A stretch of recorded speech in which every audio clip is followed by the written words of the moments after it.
It's time we talked about how long it takes to go from square one to becoming a professional race driver. Ain't afraid to bare my soul, ain't afraid to walk on coals. I ain't gonna tell no lies, I ain't gonna apologize. Can't stop me now, can't stop me now. I'm just doing what I do. Enzo Mucci here with the Race Driver Coach Show, episode 15 of season 4. And season 4, with 15 episodes, it's only now I'm talking about how long it takes to become pro, to get to be a professional race driver, which is why so many people here that are watching this, maybe you, that's why you're here. You want to find out how to go pro. And knowing how long it takes is pretty important. And it is something that is really difficult to answer because everyone's in different situations. Your skill set's different. The amount of money you got is different. The amount of people you got, your skills, your management, it's really heavily dependent. And if you've got a good manager who's knocking on doors for you and getting you into professional race seats, it can happen a lot quicker. If you're on your own and you don't talk to anybody and you haven't got very good results and you're hardly in the car, it's going to take a lot longer. But just to give you some kind of idea of the spectrum, the different variety, because let's be honest, right? If an actor, a wannabe actor came to you, so I've just started acting lessons, and he went to, or she went to some kind of movie producer and said, how long until I get my first paycheck? Before I go get into Hollywood, say. They wouldn't be able to answer that because it depends on so many things. And it's the same in racing. Look at these drivers. You look at someone like Max Verstappen. It took him 1 year of cars before he got into F1. Karting, Formula 3, came third in Formula 3, straight to F1. That's impossible now because of the super license points. You have to get 40 points before you're allowed to touch an F1 car or race one. So you can't do that anymore. But that took 1 year. And what's his name? Raikkonen. He was exactly the same. He went to Formula Renault, even smaller than an F3. Formula Renault straight to F1. These kind of things are rare before you get a pro seat, but they do happen now and then. Then you look at Lewis Hamilton. He took 5 years. He did Formula Renault, Formula 3, into GP2, and then F1. And back, he was backed by McLaren all the way, but it still took 5 years before they said, you're ready. Then you look at someone like new boy Latifi, who's in Williams this year. It took him 9 years. 9 years, and you look at his career path. It went from single-seaters, all the high-end single-seater championships, and then 1 year he took a step back, big step back, and did the Porsche Championship in Great Britain.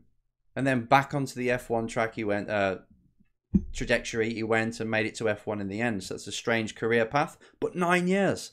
How much money these drivers are spending when they're in top flight motorsport for 9 years. It's millions. And even then, they've got to wait for a seat to be available. They've then got to have the cash that gets them into that F1 seat, or the opportunity, if they're not winning everything. It's bloody hard. And then you look outside of F1, Rosenquist, he took about 10 years before he started to get a pro seat. And that's someone who spent over 5 years in F3 alone, constantly doing Formula 3 after year. Everybody's saying, come on, enough now. I think it's about time you give up or went to GT racing. But he stayed in F3 till he won the championship and Macau and all this and started to get big. And then Mercedes were knocking on his door, signing him up, and Formula E came along and away he went. 10 years though. It's a long time. Not a spring chicken by the time he started to get a proper paycheck. And then Antonio Felix da Costa, the new world champion, Formula E champion, it took him about 8 years before he started to go pro.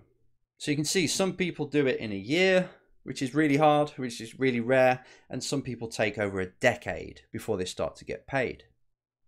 So and that's what I really want to talk about here, is to make this practical for you, is what do people mean by going pro? Like, you get people in their second year and they put on their profile, Instagram profile, professional race car driver. No, you're not. You're still paying to be there. It's a glorified track day. That's all it is, with points. You're not professional until you've got a contract. You're not professional till it's all you do, and that is your full-time job. It's like saying you're a doctor when you're actually at school learning or getting the qualifications to be a doctor, but you call yourself professional doctor. I think you get arrested. But people do it in this sport, and they do it in other things as well, business. Call themselves serial entrepreneurs when they're really not. It's everywhere. But professionals, when you start to get contracts from manufacturers and big sponsors paying for your race driving, and you're in, that is your job. But digging a bit deeper, even deeper, is why do people ask this question? Why do people ask, Enzo, how long does it take? Usually it's because they're willing to, they're ready to give up. They've been banging their head against this brick wall for about 4 or 5 years. Nothing's really happening. They're wondering how long it takes. So they're asking, how much longer until something starts to happen for me, till I get a break? Or they're just wondering whether to do it. People ask me this question when they're not sure whether to go into motorsport, because they want some kind of guarantee that if they put these 6 years in, that they'll get something at the end. Doesn't happen like that. You don't put 6 years in and get some graduation. So many things have got to happen for you to get a pro drive. You've got to be, I made a little list here, I've written it down. First, you've got to be fast. You've got to be marketable. You've got to have some good management. You've got to have some good people skills, if not, and sales skills, if you can do it yourself. And you've got to have the reputation where people see you and say, I want to pay you to race my car. That's the position you've got to be in.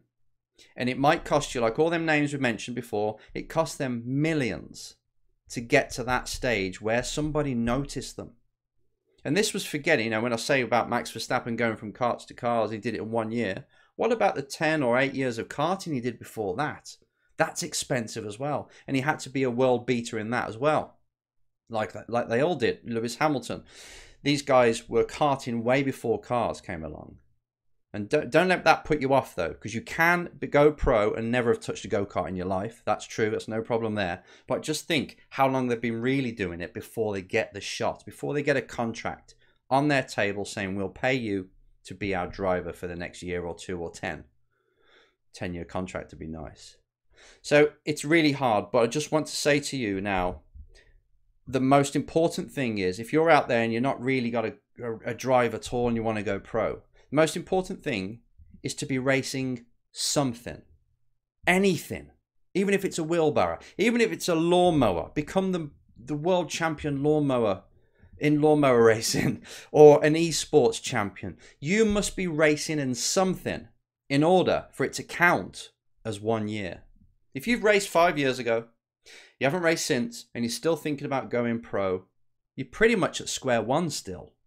Maybe you did race 5 years ago, but that's deleted. For you to be seen by anybody, a manufacturer or a sponsor, you've got to be on the track competing and winning. You've got to stand out. You've heard me say this 1,000 times about just go and do the MX-5s, which cost, if you're in Britain, or if you want to fly to Britain and race, even the MX-5s, which cost about £20,000 to compete, if you're winning in that, and you're getting all this exposure in your local town to get sponsors from your local town, your businesses in that area, it gives you content for your social media, you look like you're an active race driver, which you are, you're winning. That's a lot better than sitting at home not doing a thing. You've got to be racing something. There will be something, whether it's in your country or it's the other side of the world, that is affordable to race. In Britain, we're lucky. We've got about 6 championships that people can do on a normal wage.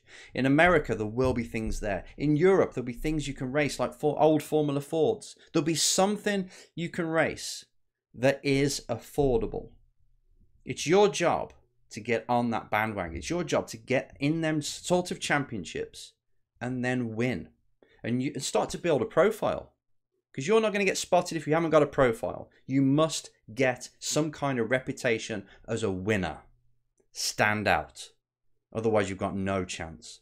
So everybody who's watching this, who just sits at home and keeps aiming for something that's too big and then failing, think to yourself, right, I'm going to set a 6-month goal. If you're watching this now, it's August.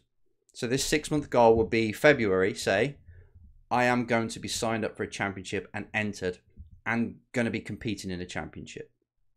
That's my deadline. I must. Now, what is the championship? What championship is doable? What championship is affordable? And then you reverse engineer that of how the hell am I going to get the money together for this? If it's $30,000, If it's $40,000, how am I going to get that together? And you start to come up with a battle plan and you execute on it. If you want to go pro, you've got to be on track in anything. And I know people, you know, again, I'll say like Latifi, who's on a trajectory of F3 and all this, and then took a step down and went to Porsche in Great Britain to race the Carrera Cup. Everybody's like, what the hell? Oh, okay, direction change in his career. But actually, it was better than doing nothing.